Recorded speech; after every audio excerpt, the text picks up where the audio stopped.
আল্লাহ নবীর সাহাবারা নবীকে এতটাই তারা ভালোবেসেছিল, যখন নবীর সাহাবারা যখন নবীর প্রেমিক হয়ে গেল, ও মুসলমান, এতটাই তারা ভালোবেসেছিল। তার ছোট্ট একটা ঘটনা, হযরত হানজালা রাদিয়াল্লাহু তাআলা আনহু নবীর এত প্রেমিক, এত মহব্বতের বাবা, নতুন বিবাহ করেছে, ফুলসজ্জার রাত, বছর ভর ফুলসজ্জা বছর ভর। নবী যখন ডাক দিয়ে বললেন, কে আছো মদিনার তরুণেরা, ও মদিনার যুবকেরা, আজকে তোমাদের কাছে নবী থাকবে না, আজকে তোমাদের কাছে রাসূল থাকবে না, আজকে তোমাদের কাছে দ্বীন থাকবে না, আজকে তোমাদের কাছে ইসলাম থাকবে না, আজকে তোমাদের কাছে মসজিদ মাদ্রাসা কোরআন থাকবে না। সমস্ত সাহাবারা হাজির হয়ে গেল।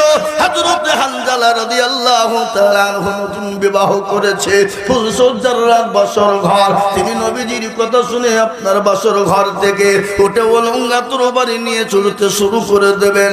পেছন থেকে বিবি ডাক দিয়ে বলেন, স্বামী গো, আপনি যান, আমি বাধা দেব না, কিন্তু স্বামী, আপনার যে গোসল ফরজ হয়েছে, আপনি দয়া করে গোসল ফরজটা সেরে যান। বিবিকে ডাক দিয়ে বলে, বিবি, আমি হানজালা যদি গোসল করতে গিয়ে দিনের ক্ষতি হয়ে যায়, আমার রাসূলের ক্ষতি হয়ে যায়, আমি হানজালা কিয়ামতের দিনে আমি আসামির কাঠ গড়ায় দাঁড় হয়ে যাব।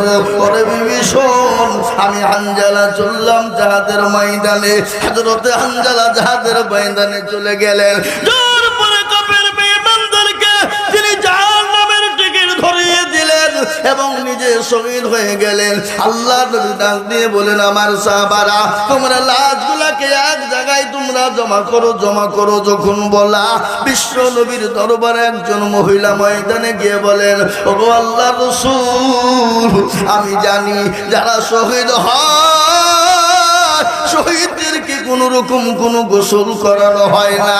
আজকে নবী গো, আমার স্বামী হানজালা, তার উপর গোসলের প্রয়োজন ছিল, ফরজ, দয়া করে আপনি একটু গোসল টুকুন দেবেন গো নবী।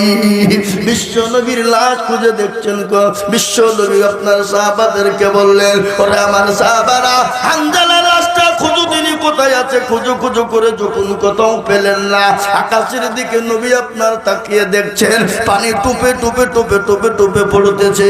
আল্লাহ নবীর সামনে যখন লাশটা হাজির হয়ে গেল, তিনি দেখছেন অন্য কোন সাহাবার লাশ নয়, তিনি হলেন আল্লাহ নবীর সাহাবা হযরত হানজালার লাশ। সুবহানাল্লাহ বলুন।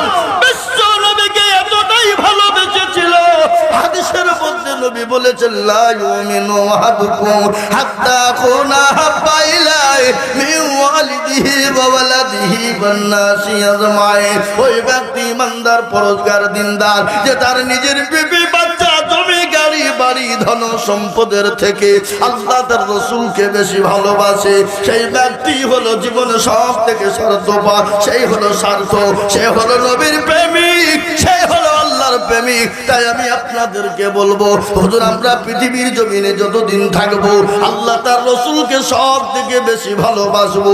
একটু হাতটা সকলে উঁচু করে সকলেই বলুন ইনশাআল্লাহ।